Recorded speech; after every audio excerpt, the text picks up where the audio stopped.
शांति। तो आज सतगुरुवार। बाबू कहते हैं बच्चे इस समय तुम बच्चों के ऊपर बृहस्पति की दशा बैठी। ऐसी दशा बाबा कहते हैं तुम पर बैठी है जो राजाई वर्षे में बाबा कहता है तुमको मिलती है ना। 21 जन्म तक बाबा कहते हैं बच्चे ये राजाई अविनाशी चल। और दुनिया में बाबा कहता है बच्चे विनाशी सत्ता। तो भगवान की इस रूहानी कक्षा में बैठ करके खुद को लायक बनाने वाले बच्चे बाबा कहते हैं वो इस वर्षे के हकदार बनते हैं। बाबा कहते हैं जो नॉलेज तुमको दे रहा हूँ ये नॉलेज देवताओं को भी नहीं। बाबा कहता है ड्रामा देखो कैसा अटपटा है। जिन देवी देवताओं के जाकर दुनिया दर्शन करती है उनके आगे झोली फैलाती है। बाबा कहता है वो भी बुद्धू है।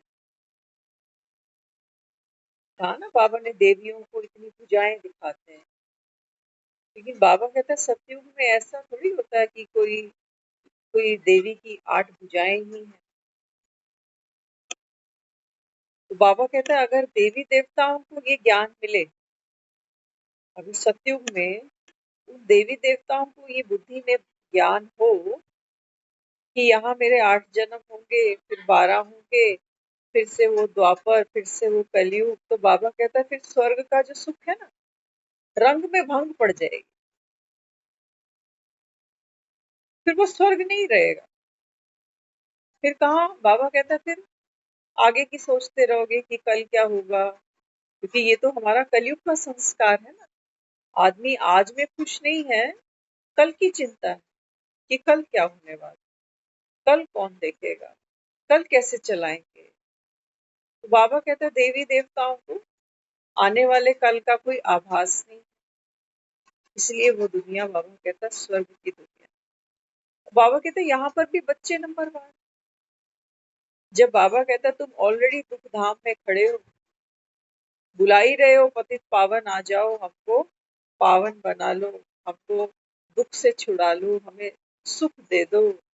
बाबा कहते हैं बच्चे ऐसे समय पर भी जब मैं आकर के तुमको ये 84 जन्मों की बाबा कहता है सारी बेहद के ड्रामा की फिल्म सामने रखता हूँ ना, तो जो मंद बुद्धि बच्चे हैं बाबा कहते हैं वो फिर प्रश्न करते हैं अरे अभी मेहनत करेंगे, सतो प्रधान बनेंगे, फिर तमो प्रधान बनेंगे, फिर फायदा ही क्या। मंद बुद्धि बच्चे बाबा कहते हैं वो अभी दुख धाम से इनको निकाल रहा हूँ, शांति धाम ले जाऊंगा, सुख धाम लेके जाऊंगा। उसकी खुशी नहीं हो रही है इनको, उसकी खुशी नहीं है। वो जो लास्ट में कल्प के अंत में फिर से कलयुग आएगा, फिर से पति दुखी बनेंगे। बाबा कहता है उस क्योंकि बोझ उठाने का संस्कार बहुत पक्का हो गया। हम उस लाइटनेस को फील ही नहीं कर सकते कि अभी निकट भविष्य में मेरे पास क्या है, आज मैं क्या हूँ। वो उससे कोई सरोकार नहीं हमारा। हमारी बुद्धि कहाँ खड़ी करती है हमें, फिर से वही, फिर से कहते हैं अगले कल्प में फिर से यही पार्ट प्ले करना पड़ेगा। बाबा कहते हैं बच्चे ही नंबर 1। वो पिछले सारे 83 जन्मों को बिल्कुल भूलकर फिर से अंत में यही खड़ा हुआ है, निकला ही नहीं दुखधाम से बाहर। उसको बस एक यही लास्ट का एक दिखाई दे रहा है अपना रोल, कि ये मनुष्य सा रोल है, मुझे तो बिल्कुल पसंद नहीं है, अभी भी घुट घुट के ही जी रहा हूँ, ये फिर से करना पड़ेगा। इसके ऊपर ही नजर गड़ी हुई। बाबा कहता बाकी का देख ही नहीं रहा कि कितना मैं सुखी रहा हूँ, कितने मैंने सुख भोगे हैं। हाँ, मैं देवतुल्य आत्मा बनी हूँ, मैं त्रेता की आत्मा बनी हूँ, मैं द्वापर की आत्मा बनी हूँ। और कलयुग में भी बाबा कहता है बच्चे तुम कोई महादुखी थोड़ी ही हो। अगर दुनिया में दुख देखो ना तो दुखी बहुत पड़े हैं दुनिया, एक से बढ़कर एक पड़ा हुआ।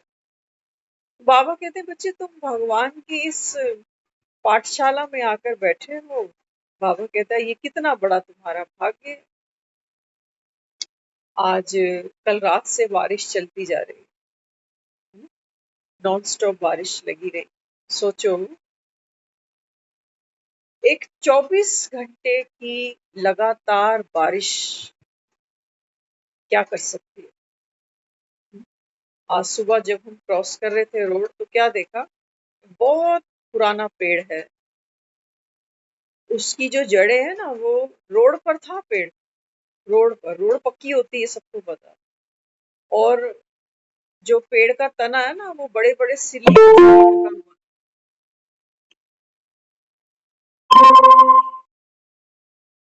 लेकिन सुबह क्या देख रहे हैं लोग कि इतना मोटा इतना भारी पेड़ जो रोड पर है वो जड़ समेत इतने बड़े पत्थरों से बाहर निकल आए।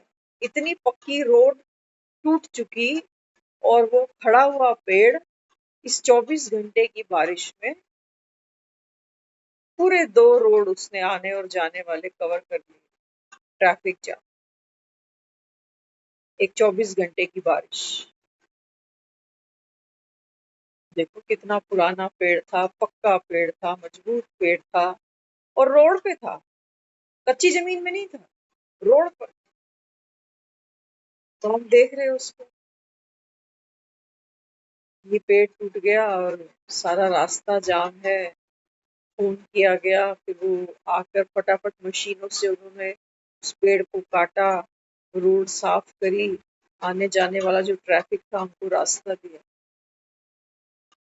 बाबा भी हमें रोज कह रहा है बच्चे विनाश का ज्ञान की बारिश रोज होती जाएगी ना।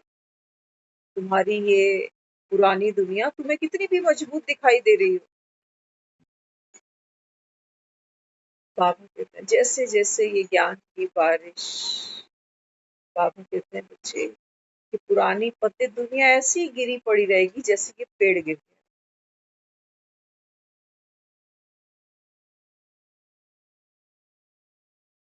सामने ही था, प्रत्यक्ष था सब कुछ कि बाबा ये देखो ना, पत्ते सारे, पेड़ ही टूट गया तो पत्ते तो गए, पत्तों में कोई लाइफ है। ऐसे ही बाबा बच्चों को समझा। बाबा कहते हैं बच्चे इस इस बाबा कहता है मनुष्य सृष्टि की जो अभी जड़ीभूत अवस्था है ना, हम देखते भी आंखें बंद करते हैं, हम वो अंधे धृतराष्ट्र, है ना। अच्छे अच्छे कपड़े पहनने से, महंगी गाड़ियों में घूमने से, 500-500 की गड्डियां पर्स में लेके चलने से हमको लगता है कि नहीं, यही तो जीवन है। अच्छे अच्छे लोग देखती हूँ, माइंड से बड़े स्ट्रांग, शरीर से बड़े स्ट्रांग, लेकिन एक जीवन में इमरजेंसी आ जाती है ना आदमी की, तेज चलता हुआ भी डरता है कि मुझे कुछ हो तो नहीं जाएगा। एक इमरजेंसी, इतना डर, इतना पेन।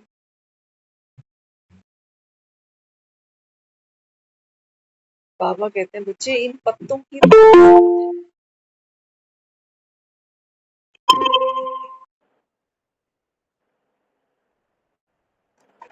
ये पुरानी दुनिया, बाबा कहते हैं बच्चे ये तो विनाश वो पाती जा रही है, day by day, day by day, day by day. बने बनाए तुम्हारे 4-4 बने बनाए मकान गिरते जा रहे हैं, रोड पे पेड़ गिरते जा रहे हैं, और जो घरों में बैठे हो पकोड़े तलते हुए, ये भी मत सोचना कि हमारे हैप्पी आवर्स हैं। नहीं, बाबा रोज आकर हमको कानों में एक ही बात डालता है, घर जाना, घर जाना। हमें भी खेल सा ही लगने लग गया, हमने भी बहुत से गाने गाने शुरू कर दिए, याद करना शुरू कर दिया, घर जाना है, घर जाना। लेकिन इस घर के साथ, और इस घर के साथ हमारी जो पकड़ है, हमारी जो बॉन्डिंग है वो, हमको तो वो घर याद भी नहीं आता सारा दिन। हमको तो यही घर याद आ रहे हैं कि जल्दी से घर पहुंचूं, खाना बना लूं, ये कर लूं, वो कर लूं। हम्म? तो बाबा यहाँ क्या समझाने आया आज? बाबा कहता है तुम बच्चों के ऊपर इस समय बृहस्पति की दशा लगी है।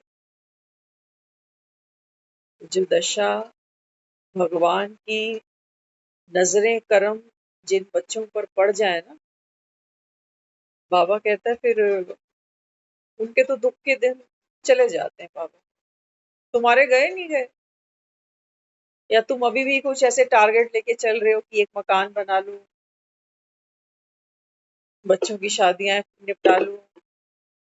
मेरे बिना सब कुछ होने वाला। मेरे बिना दुनिया बहुत अच्छी चलेगी। मैं नहीं हूं धक्का मारने वाली इसको कि मैं होंगी तो काम होंगे। नहीं बाबा, किसी भी बाबा कहता है बात का बोझ नहीं उठाओ। ये सबसे बड़ी पुरुषार्थ के नाम पर मेहनत बाबा बच्चों से करा। कौन सी मेहनत है? बोझ ना उठाने। गधे हैं ना, गधों को आदत है ढोरी ढोने की। कोई ना कोई बात का वजन यहाँ पड़ा ही हुआ है। बाबा कहता है हटा दो ना इसको। बातों का वजन, बाबा कहता है बच्चे ये तुमको नर्क में ले जाता है। बार बार बाबा कहता है जब जब यहाँ बैठते हो बाह्य मुखी होकर नहीं बैठो। अरे 1 घंटे के लिए रास खेलना है, बाबा कहता है तुम चौके चूल्हे से बाहर नहीं निकल सकते 1 घंटे के लिए? कुछ क्षणों के लिए भूल नहीं सकते हो? एक डॉक्टर भी एक बेहोशी का इंजेक्शन दे देता है, आदमी को घर याद नहीं आता, पता नहीं होता कहाँ पड़ा हो। 2 जाम कोई पी लेता है उसको घर भूल जाता है। क्या कहते हो? एक बार सुन रहे थे, 2 शराबी थे। शराबी तो शराबी होते हैं। एक दोस्त के घर दूसरा दोस्त जाकर बैठा हुआ, और जो मेहमान बनकर गया है वो बहुत बहुत ऊंची हस्ती है, कोई छोटा आदमी नहीं। और जिसके घर गया तो दोनों बैठे हैं, रात का समय है, जाम पर जाम पिए, दोनों बातें कर रहे हैं आपस में। और फिर बीच बीच में जो मेहमान है ना वो बीच बीच में घड़ी देखता है कि टाइम क्या हो रहा है। फिर बातें करने लगता है, फिर जाम पीता है, फिर घड़ी देखता है कि टाइम क्या हो रहा है। जो मेजबान है जिसके घर में आकर बैठा है वो भी सोचता है कि रात के 12 बज रहे हैं, बार बार घड़ी भी देखता है, लेकिन जाता क्यों नहीं है? तो सिलसिला चलता रहा, 1 घंटा और बीत गया, रात का 1 बज गया। अब वो बीच बीच में घड़ी भी देख रहा है, बात भी कर रहा है, फिर जाम पी रहा है, फिर घड़ी देख। आखिर उससे रहा नहीं गया जो मेहमान बनकर आया। उसने कहा तुम्हें कोई टाइम का ख्याल है या नहीं? बोले तुम ये मुझे कह रहे हो? कितनी देर से तो तुम घड़ी देखते जा रहे हो। मैं भी बीच बीच में घड़ी देखता जा रहा हूँ तुम्हें देख देख के कि कब से आया बैठा है। शायद इसको जाना हो, देर हो रही हो, घर में बीवी बच्चे इंतजार कर रहे होंगे, लेकिन घड़ी देख के तू फिर बातें करने लग जा। तो कहने लगा कि तुम जाओ तो तुम जाते क्यों नहीं हो फिर, बार बार घड़ी देख। तो मेजबान कहने लगा ज्यादा पी ली क्या? मेहमान तो तू है, तुझे जाना है, घर मेरा है, मैंने कहाँ जाना है? बोला, कहता अरे ये बात मुझे पहले बताता, मैं तो यही भूल गया कि घर मेरा है या तेरा है। मुझे लगा मेरा घर है, तभी मैं बार बार घड़ी देख रहा हूँ कि ये जा क्यों नहीं रहा, ये जा क्यों नहीं रहा, ये जा क्यों नहीं। कहता मैं तुझे देख देख के हैरान हूँ। कि बार बार घड़ी देख रहा है लेकिन उठता भी नहीं। मतलब मुझे तो यही भूला हुआ है कि घर किसका है।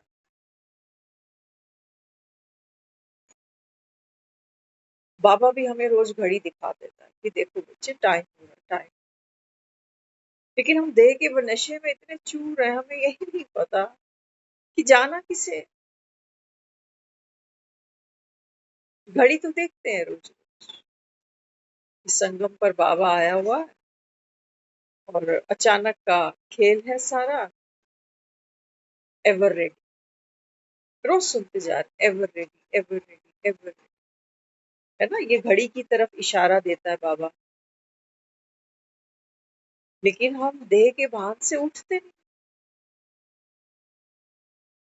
फिर से लग जाते हैं ख्यालों में, बातों में, संकल्पों में, लेकिन उठते नहीं। तो बाबा यहाँ समझाता है, बाबा कहते हैं बच्चे, इस समय इस दुनिया में तुम्हारी जो वृत्ति है ना, वो कैसी होनी चाहिए? बाबा कहता है वैराग्य की होनी चाहिए। ना, जैसे स्कूल हम जाते थे, 8वां पीरियड होता था ना, तो समेटा समेटी शुरू हो जाती थी कि पहली बेल बजते ही मुझे भागना है लास्ट पीरियड। ऑफिस में भी लोग बैठते,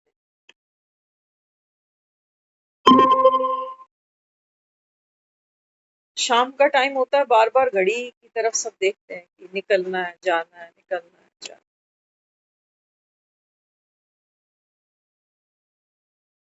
तो बाबा कहता है जब आपकी ऐसी वृत्ति बनेगी, तो बाबा कहता है फिर संसार की जो दूसरी आत्माएं है ना, जो फंसी हुई है देह के अभिमान में, जो फंसी हुई है कर्म के बंधनों में, जो फंसी हुई है विकर्मों में, बाबा कहता है उनके लिए क्या होगा? एक, बाबा कहता है रोशनी का उनके लिए दरवाजा खुलेगा, कहीं से उनको कोई चमक मिलेगी। देखते हो दुनिया में मरता तो शहीद भी है बॉर्डर पे जाके, है ना, शहीद भी मर जाता है।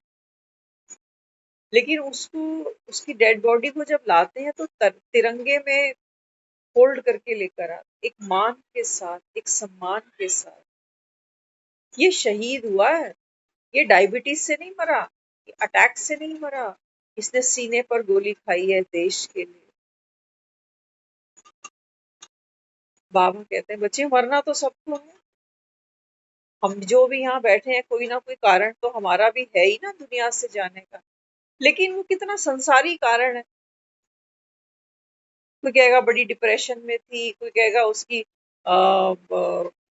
हेल्थ बड़ी डाउन थी, कोई कहेगा लिवर ऐसा था, कोई कहेगा किडनी वैसी थी। बाबा कहता है इससे बढ़िया मृत्यु नहीं है कोई। तुम, बाबा कहता है बच्चे, स्वर्ग जाने के लिए पाप की श्रीमत पर बलि चढ़ते हो। तुम भी, बाबा कहता है, भारत की रूहानी सर्विस करते हो।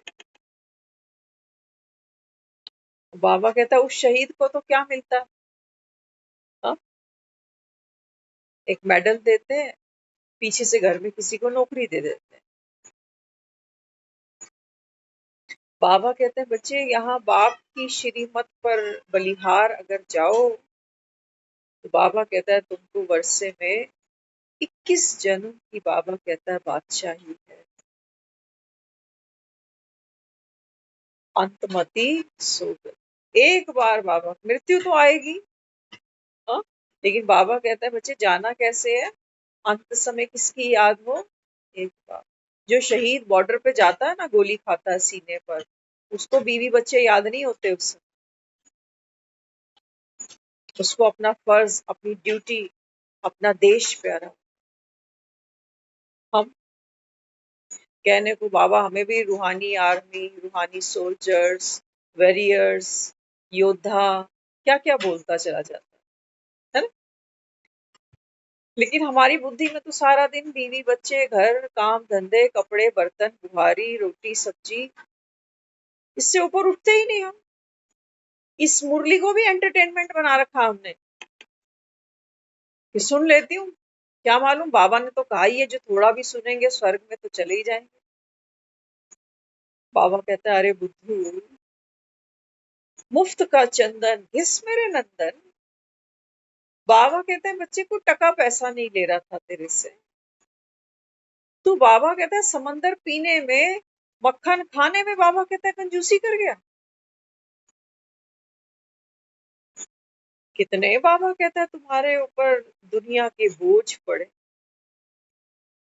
कितना बाबा कहता है तुम कर्म की फांसी पे झूलते हो रात दिन, तुमको बाबा कहता है भगवान के सानिध्य में आने का अवसर नहीं मिलता।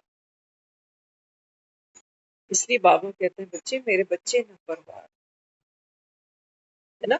कईयों ने अपने जीवन को देखो मुरली से क्या बना लिया, बनाया ना। देखो मरना सबको होता है दुनिया से, ऐसा नहीं है कि ये सफेद कपड़े वाले नहीं, सबको ही जाना, इस दुनिया से जाना तो सबको ही है। लेकिन अगर आप दुनिया का हाल देखो सारा दिन, अगर ये मोबाइल हम सबके हाथ में रहता है सारा दिन, है ना, हम सबको पता है इस मोबाइल में सारा दिन क्या क्या है, 7 समंदर समा रखे हैं इस फोन के।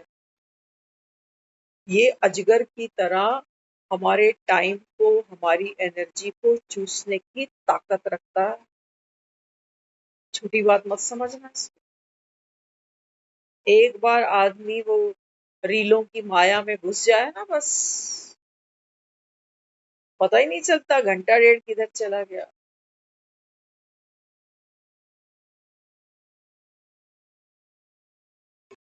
जिन्हें लगन होती है ना पढ़ाई की, बचपन में कई लोगों को देखते थे बेचारे गरीब घर के बच्चे, माँ काम पर जा रही है, बाप है नहीं, वो बच्ची छोटी सी छोटे भाई बहनों को भी खिलाती पिलाती है, संभालती है, खुद पढ़ती है। हम सोचते थे ये कौन सी मदर टेरेसा है, हमसे तो इतने जीवन में कभी चाय बनानी भी नहीं आई, इतने जीवन में चाय बनाने की सेंस नहीं होती थी। माँ हमारी कहती थी कि इससे अच्छी चाय तो स्टेशन पे मिल जाती है जैसे ये तुम चाय बनाती हो। असली शब्द बोलेंगे तो हंस पड़ोगे कि बोलती क्या थी मम्मी। हाँ? जिन्हें पढ़ाई का शौक है, ऐसा नहीं है, बाबा नहीं कहता हमें कि घर गृहस्थियां छोड़ दो, नहीं, कुछ तो करोगे।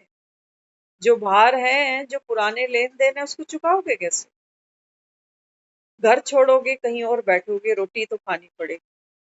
अभी कोई बता रहे थे, कोई घर से दुखी थी औरत, अधेड़ उम्र की, उसने एक प्रश्न कर दिया, तो कहने लगी कि कोई ऐसी जगह बता दो जहां मैं आने वाला जीवन अपना सुख से काट लूं और मुझे कोई काम भी मिल जाए,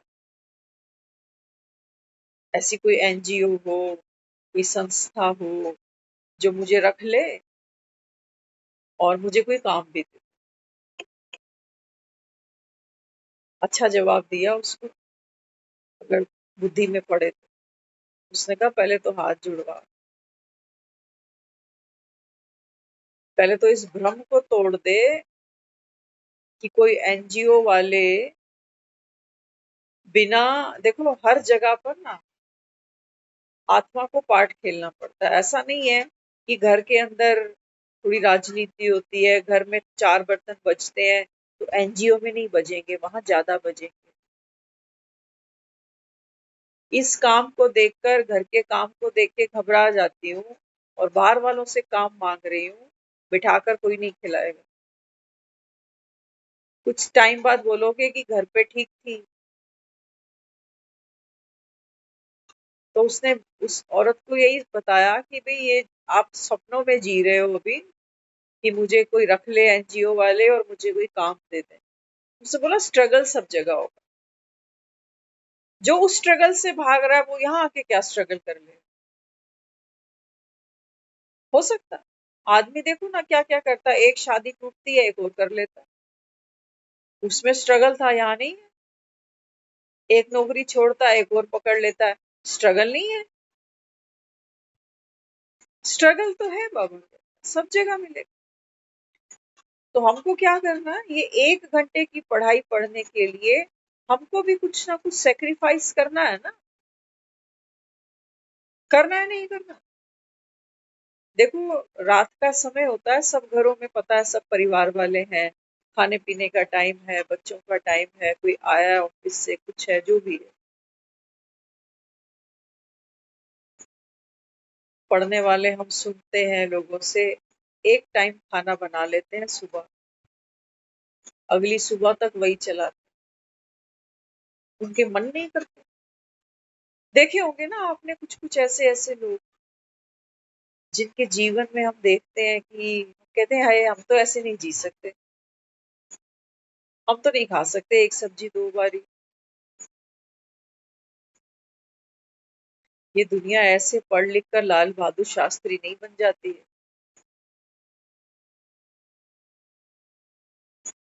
है ना। तो यहाँ 1 घंटा बैठने के लिए हमको क्या करना पड़ेगा, थोड़ा टाइम मैनेजमेंट करना पड़ेगा, नहीं तो मौत ने किसको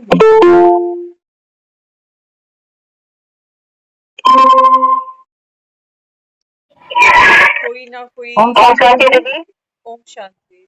दीदी दीदी आज की आज की मुरली में मुरली तो आया था कि जगन्नाथ के मंदिर में जाओ तो काला चित्र दिखाते हैं, देवताओं के गंदे चित्र हैं, उसको थोड़ा क्लैरिफाई करो। हाँ, उसी पर ही चल रहे हैं हम। उसी पर ही चल रहे हैं।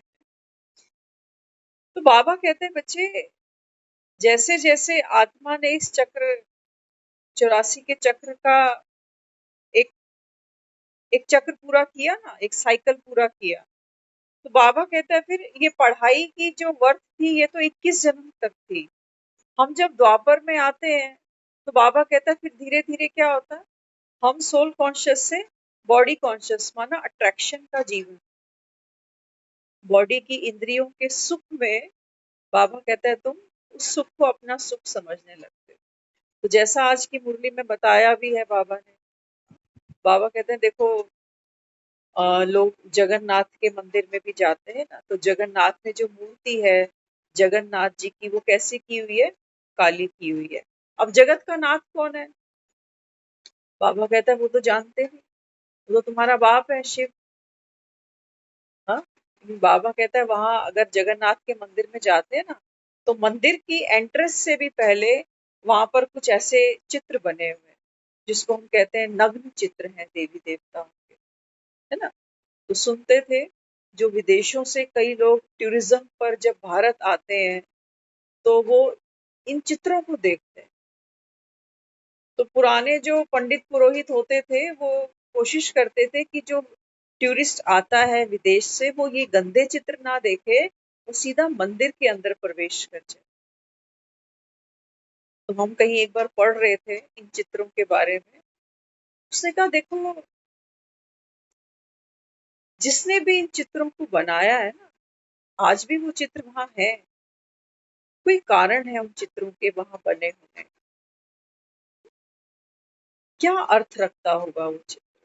वहां तो ये दिखाया, बाबा कहता है कि इन चित्रों को देख के वो सोचते हैं कि अच्छा देवी देवताएं भी ऐसे रास विलास करते थे, तो आज का आदमी अगर 3-4 शादियां कर रहा है, 3-3 बीवियां रखकर बैठा है, तो क्या बड़ी बात है। जब कृष्ण ने 16,108 रखी थी, तो हम 5-7 के साथ में रिलेशन रख रहे हैं, तो क्या बड़ी बात। बाबा कहते हैं वो ये समझते हैं, लेकिन भाव क्या है उन मंदिरों का, ये बहुत गहरी बात है ना। मंदिर कोई 4 दीवारों के अंदर प्रवेश करने की बात नहीं। जब हम ज्ञान को समझ रहे हैं तो हमको सारा ड्रामा अपने अंदर देखना है। तो बाबा हमको समझा रहा है इन चित्रों के भी माध्यम से कि अपने भीतर प्रवेश करने से पहले मैं आत्मा, है ना, अपने भीतर प्रवेश कर रही हूँ अंतर्मुख। उससे पहले क्या करना पड़ेगा मुझे, ये बाहर सारे चित्र हैं मंदिर के बाहर, अगर वहां मंदिर आप देखोगे तो मंदिर के बाहर दरवाजों पर ऐसे चित्र बने हुए, और अंदर वो जगन्नाथ की मूर्ति। तो बाप से मिलने से भी पहले, स्व का दर्शन भी करने से पहले बाबा कहते हैं बच्चे ये जो 63 जन्म विकारों की कट तुम पर चढ़ी है ना, हाँ, बाबा कहते हैं बच्चे इससे कोई वैर नहीं होना चाहिए, ये भी पार्ट है। ये कट चढ़ती ही नहीं, तुम देह भान में जाते ही नहीं, पतित बनते ही नहीं, तो बाबा कहते हैं मैं तुमको भीतर कैसे ले जाता। तो भीतर और बाहर ये सिर्फ दो तरीके हैं चीज को आगे रखने के, कि ये भीतर है, भीतर जगन्नाथ बैठा है, और बाहर गंदे चित्र। माना अगर बाहर की गंदगी को साक्षी होकर मैं देख रही हूँ, उसको गंदगी मैं तो नहीं बोलूंगी, एटलीस्ट दुनिया ने उनको गंदे चित्र का नाम दिया है, मुरली में भी गंदे चित्र लिखा हुआ आया है, बट हम जो यहाँ सब बैठे हैं ना, प्रैक्टिकल बात है, क्या शब्द यूज करना चाहिए, उस काम सूत्र के बिना आप और हम यहाँ बैठ नहीं सकते। बैठ सकते अगर हमारे माँ बाप ने वैसा रिलेशन नहीं किया होता, नहीं बनाया होता, तो हम यहाँ नहीं बैठे होते। तो ये जो देह है, ये मेरी या आपकी क्रिएशन नहीं है, ये प्रकृति है। अब आप देखो, हम जब एक बच्चा आता है दुनिया में, तो हम ही इस देह के साथ कितनी पार्शलिटी करते हैं, है ना? करते नहीं करते? अपने ही बॉडी के कुछ कुछ ऑर्गन्स को जो गुप्त हैं, हम बच्चा जब वहां छूता है कुछ, तो हम कहते हैं छी छी, गंदी बात, गंदी बात, गंदी बात। और वही जब शरीर में कोई इन्फेक्शन होता है, कोई बीमारी होती है, तो हमको डॉक्टर को दिखाना पड़ता है खोलकर, तब छीछी गंदी बात नहीं हो रही। तब कहाँ गई छीछी गंदी बात? पूरे शरीर में एक ही ब्लड है जो फ्लो करता है, वही नाक में चल रहा है, वही लंग्स में चल रहा है, नस नस में चल रहा है, बॉडी के हर ऑर्गन में चल रहा है। वो पैरों से ऊपर फिर सर पे चढ़ता है, पैरों से फिर रोटेट करता जाता है, जैसे एक फवारा। तो ये गंदे चित्र, ये मन की ड्युअलिटी है। मन किसी चीज को अच्छा कह रहा है, किसी को बुरा कह रहा है। सीधी सी बात ये है, हमको ये समझना पड़ेगा कि अपने स्वरूप को मंदिर के अंदर आने से पहले मुझे अपने 84 जन्मों के सारे जो पार्ट्स हैं उनको साक्षी होकर देख। कुछ भी बुरा नहीं है। ये नहीं है कि सतयुग का पार्ट बड़ा अच्छा है और कलयुग का पार्ट बड़ा बुरा है, नहीं ऐसा। ड्रामा तो प्रभु पसंद है जी, पूरे ड्रामे पे मोहर लगाई है, उसमें कलयुग भी है। क्या कहते हो? लेकिन इन चीजों पर बोलना, इनको एक्सप्लेन करना, इसमें पूछने वाला भी घबराता रहता है और बताने वाला तो सोचता है बताऊं क्या, इस पर तो चुप ही रहो तो अच्छी बात। जब देह के अभिमान को ही भूलना है, देह के भान से ही ऊपर उठना है, तो कैसे उठोगे? नफरत करके तो किसी चीज से ऊपर नहीं उठ सकते आप। लास्ट में इसी देह को फूल कह रहे होते हो, कहते फूल चुनने जा रहा हूँ, फूल चुनने जा रहा हूं। तो बाबा कहते हैं बच्चे तुम्हारी मानसिकता विकृत होती है, तुम ये समझते हो कि मुझे खुद को शरीर समझकर तुम ये समझते हो कि दूसरे शरीर से मुझे सुख मिल रहा है, दूसरे संबंध से मुझको सुख मिल रहा है, चाहे वो तन का है, चाहे वो मन का है, चाहे वो धन का है। लेकिन बाबा कहते हैं अगर थोड़ी और गहराई से देखोगे, तो बाबा कहते हैं बच्चे, कोई भी जीव आत्मा जब एक दूसरे के संपर्क में आती है, तो बाबा कहते हैं बच्चे, वो तुमको कुछ देने नहीं आ रही है ना? दो फूल आपस में जब मिलते हैं ना, सोचो दो फूल हैं, अगर हम मेल और फीमेल की भी बात कर लेते हैं, तो दोनों की अपनी अपनी प्रकृति है, जैसे दो अलग अलग फूल है ना? तो उनका जो भी स्वभाव, रंगत, खुशबू होगी, उनके पास है वो जिसके समीप जाएंगे, जिसके नजदीक जाएंगे, सामने वाला उसकी खुशबू को, उसकी रंगत को, उसकी बनावट को, उससे आकर्षित होना ही है। वो अलग से कुछ देने नहीं निकला हमें। एक औरत कुछ अलग से देने नहीं निकली हुई है, वो उसके पास में सब है। वो उसके पास, जैसे हम तन मन धन की बात करते हैं, क्योंकि हम शरीरों से इसी को सुख समझ कर बैठे हुए हैं, है ना। तो बाबा अपने को क्या कहता है, किसी से कुछ पाने की ललक, ये गंदा चित्त है।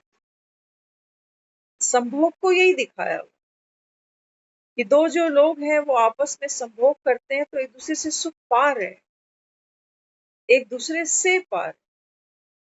तो बाबा कहता है ये गंदे चित्त। अगर खुद को आत्मा समझोगे तो बाबा कहता है, अगर आप भीतर देखते हो ना अपने, तो बाबा कहते हैं बच्चे आप तो ऑलरेडी सुख स्वरूप ही हो। आपको अपने सुख का अनुभव करने के लिए अतीन्द्रिय सुख क्यों कहा है बाबा ने, क्योंकि बाबा कहते हैं तुमको इस देह की जरूरत नहीं पड़ेगी। अतीन्द्रिय सुख बाबा कहता है गायन है, पूछना हो तो मेरे बच्चों से संगम पर पूछ लो। लेकिन वो बच्चे अतीन्द्रिय सुख कभी नहीं ले पाएंगे, पर्सनली मुझे ऐसा लगता है, जो देह को गंदा चित्र समझ रहे हैं, देह को गंदा चित्र समझ रहे हैं। नहीं जी, भगवान को भी पर काया लेनी पड़ रही है। कह रहा ना आज मुरली में बाबा, बाबा ने कहा कि दुनिया में तो लोग हरिद्वार के घाट पे जाते हैं, नदियों में जाके स्नान करते हैं। बाबा कहता है बात तो तुम्हारी है, तुम हो ज्ञान की गंगाएं। यहाँ भी बाबा कहता है कितने लोग आते हैं ज्ञान का स्नान करने के लिए। तो जितने भी बाबा ने संगम पर आत्माओं को निमित्त बनाया है, बनाता जा रहा है, इन सब की एक देह है जी, हमारी एक देह है। हमारी देह बीमार भी होती है ना, इसको भूख भी लगती है, नींद भी आती है, लेजीनेस भी होता है, वो सब चलता है इसके साथ। अगर इस गंदे चित्र से उसको गुरेज है तो फिर वो अंतर्मुखता का, अगर कोयले की खान से ही उसको नफरत हो रही है तो हीरा कहां से निकाल के ले आएगा। मंदिर के बाहर चित्रों को देख के घबरा रहे हो तो मंदिर के अंदर कैसे प्रवेश कर जाओ, कैसे प्रवेश करो। इसलिए बाबा समझाता है, बाबा कहते हैं बच्चे देह भी क्या है, मंदिर है। देह मंदिर,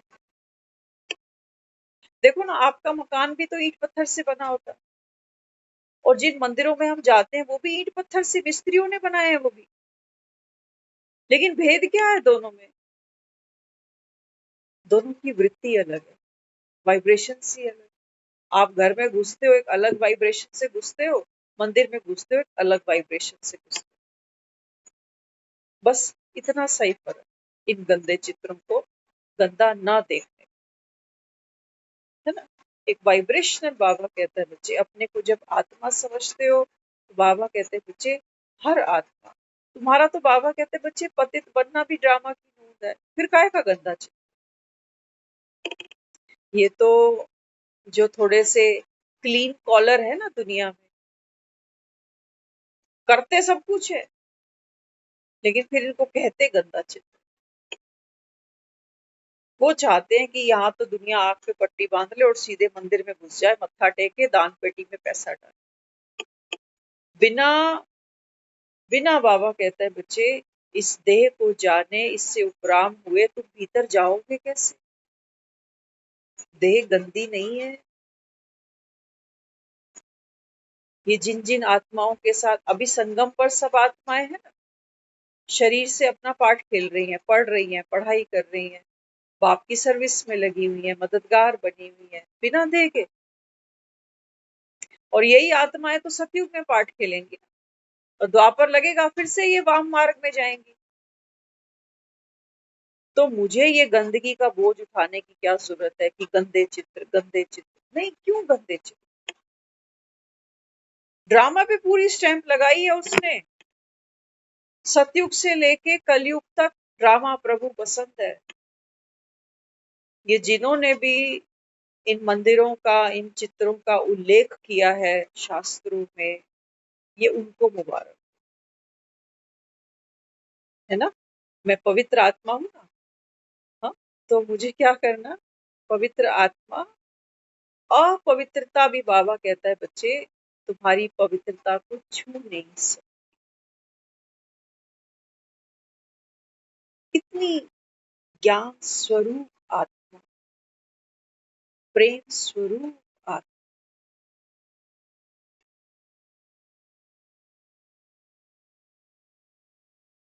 बाबा समझा रहे हैं, बाबा कहते हैं बच्चे बाप तुमको इस समय अंतर्मुखी बना, है ना? तो अंतर्मुखी हम कब बनेंगे?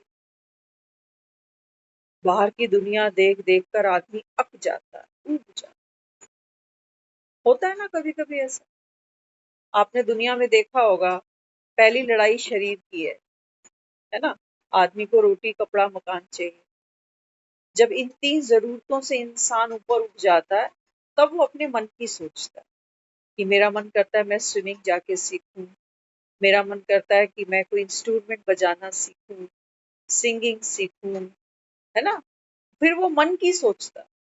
फिर जब वो मन को भी बहुत जी बैठता है, ये भी कर लिया, वहां भी घूम आया, ये भी पहन लिया, वो भी खा लिया, कर करके वो सोचता है अब ऊब चुका हूं मैं ये सब चीजों से। फिर मन क्या करता है? वो कहता है, मन कहता है आप किसी जंगल में जाकर बैठ जाओ, कोई लोग चाहिए ही नहीं। ये पेट भरा आदमी ही होता है जो व्रत रखने की सोच सकता है भैया। भूखे को क्या बोलोगे व्रत रख ले? भूखा व्रत रख सकता है बताओ जरा? कहता आदमी अच्छा लगे कि भूखे है, तू 4 दिन से भूखा है, चल भैया व्रत रख ले। वो कहेगा मैं तो पहले से ही व्रती हूँ। तो बाबा हमको जगन्नाथ के भीतर का मंदिर इसलिए दिखा रहा है। बाबा कहते हैं बच्चे तुम्हारा पेट भर गया ना, ये चित्र देख रहे हो ना सारे, ये बाबा कहते हैं बच्चे 84 जन्म के पाठ खेलते खेलते इन सुखों को भोगते भोगते अब बाबा कहते हैं बच्चे चलो भीतर चलते हैं। बाहर की यात्रा तुम्हारी पूरी हो रही है, अब चलो भीतर चले, याद की यात्रा पर चले। जो आदमी रोटी को मोहताज होगा, उससे भजन करा लोगे? करा लोगे?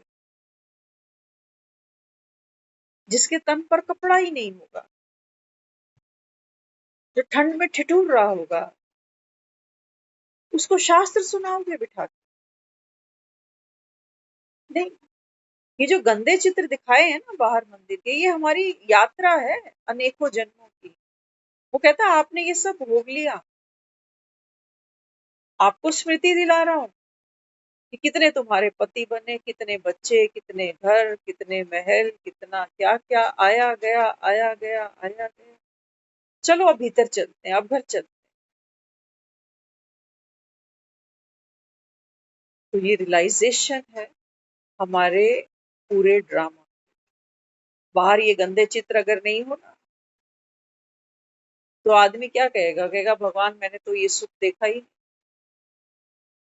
इस जन्म में, अगले जन्म मैं तो देखा ही नहीं, मुझे याद थोड़ी है मेरे जन्म। लेकिन वो तो हमें कह रहा है ना कि 84 जन्मों की देखो तुम्हारी यात्रा। ये ड्रामा ऐसे ही हूबहू रिपीट होता है। ये गंदे चित्र फिर भी मंदिरों के बाहर ऐसे ही बनेंगे। ये अनीता दीदी ये पॉइंट राइज ऐसे ही करेगी, क्योंकि मैं पवित्र आत्मा हूं ना, तो फिर क्यों बाबा इन गंदे चित्रों को बार बार मुरली में बोलता है? तो मेरी मेंटेलिटी गंदी है जब मैं कलयुग में खड़ी होके इन चित्रों को देख रही हूँ कि हाँ देखो शर्म नहीं है इन लोगों को। पता नहीं मंदिर के बाहर ऐसे चित्र टांगे किसने, इतनी अक्ल नहीं है इनको कि मंदिर के बाहर ऐसे गंदे चित्र टांगने चाहिए थे। नहीं जी, पूरा लॉजिक है जी पीछे। बिना संसार से वैराग आए तुम अपने भीतर जा ही नहीं सकते हो। और वैराग आता है थाली खाने के बाद, लड्डू खाने के बाद अकल आती है आदमी को। अब तुम आंख ही बंद कर लो कि वहां गंदे चित्र हैं, हम तो नहीं देख रहे, हम तो भीतर ही चलते हैं सीधे। फिर माया खींचेगी ना बाहर। वहां मन नहीं लगेगा जगन्नाथ जी के पास बैठकर। फिर मन अंदर से आवाजें देगा, भूतिया महल से आवाजें निकलेंगी कि खाने का ये मन कर रहा है, वहां घूमने का मन कर रहा है। फिर बाहर आओगे, फिर संसार का चक्कर लगाओगे कि अरे बहुत हो गया राम नाम, बड़ी मुरलियां सुन ली, चल जरा 6 महीने हो गए प्याज लहसुन छुड़े हुए, आज तो बैठ के कहीं मुर्गा फाड़ते हैं। इन दोनों की जबरदस्त कनेक्टिविटी है, भीतर और बाहर की, ये अलग अलग नहीं है। ये देखने में बड़ा अलग सा लगता है कि बाहर ये गंदे चित्र है, अंदर जगन्नाथ बैठा हुआ है। ड्युअलिटी है ही नहीं, ड्युअलिटी है ही नहीं। मैं आत्मा 84 के अंतिमवें जन्म में अपने स्वयं के दर्शन करती हूँ, स्वदर्शन करती हूँ, ये है मंदिर के भीतर जाना। लेकिन 84 जन्मों के बेहद के पाठ को देखे बिना, साक्षी हुए बिना मैं अंदर नहीं जा सकती। इसलिए बाबा बार बार कहता है निश्चय का बेड़ा पार, है ना। भगवान कह रहा है कि तुम्हारे ऐसे जन्म थे, तुमने इतना सुख भोगा, इतना वैभव देखा। ये गंदे चित्र बाबा मुझे रियलाइज करा रहा है कि खाए पिए हो, चलो अब बाहर नहीं भटको, सब खा पी रखा है तुमने, सब देखा हुआ है तुमने, चलो भीतर आ जाओ, भीतर आ जाओ, भीतर आ जाओ। नहीं अटको अब दुनिया में कि वो 3 शादियां कर रहा है, मैंने एक भी नहीं करी।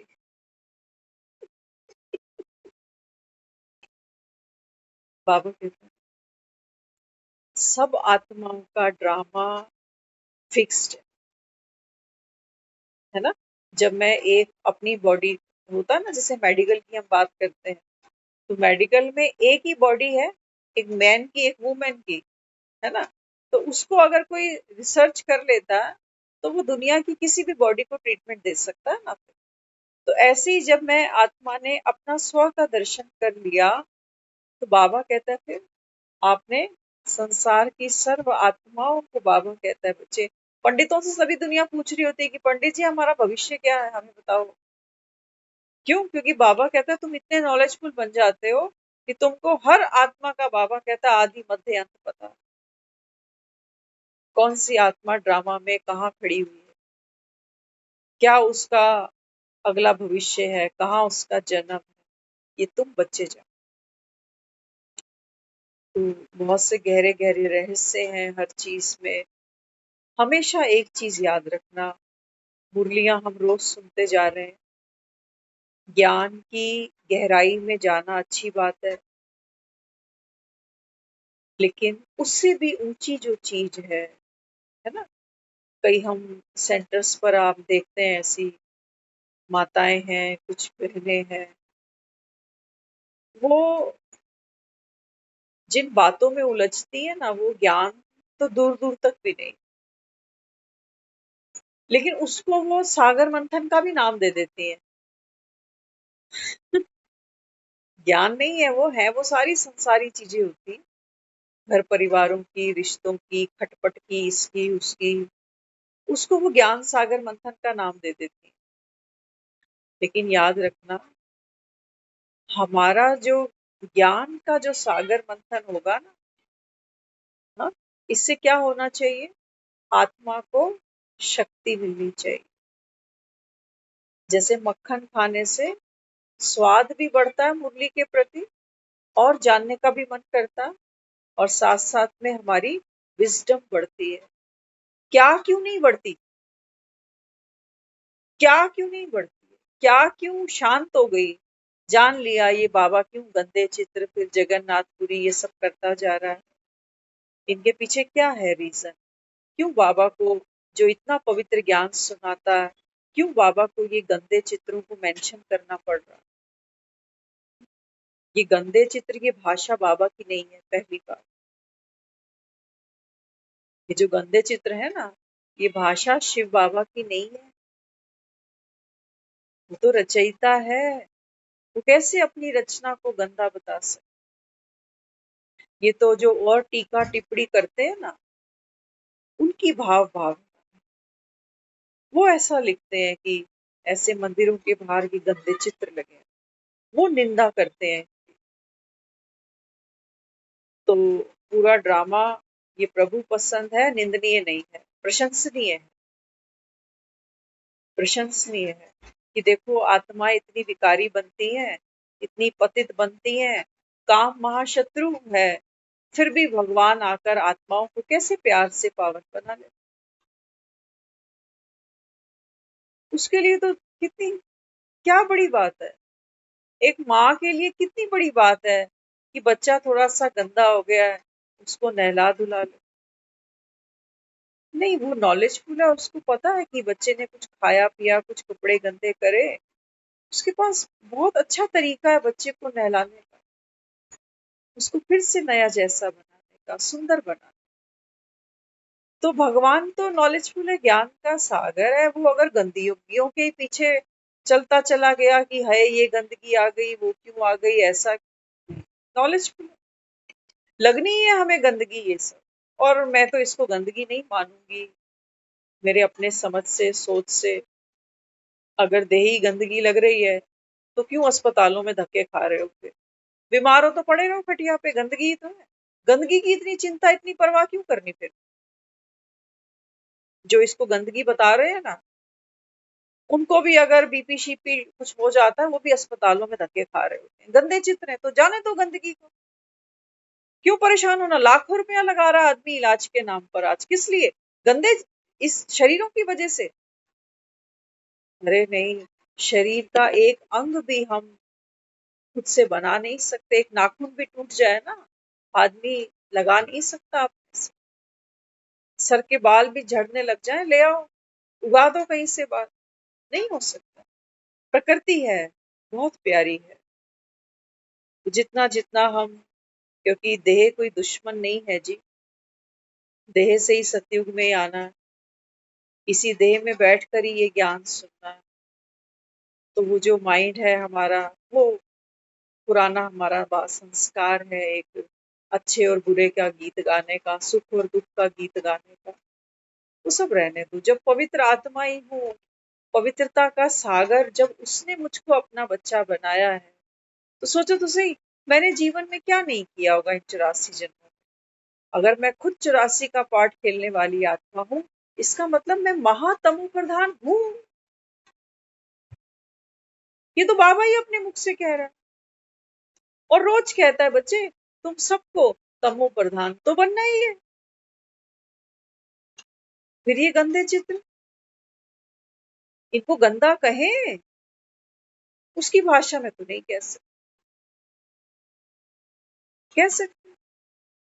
नहीं, वो हमको समझा रहा होता कि छीछी ड्रामा है, छीछी शरीर है, छीछी संबंध है।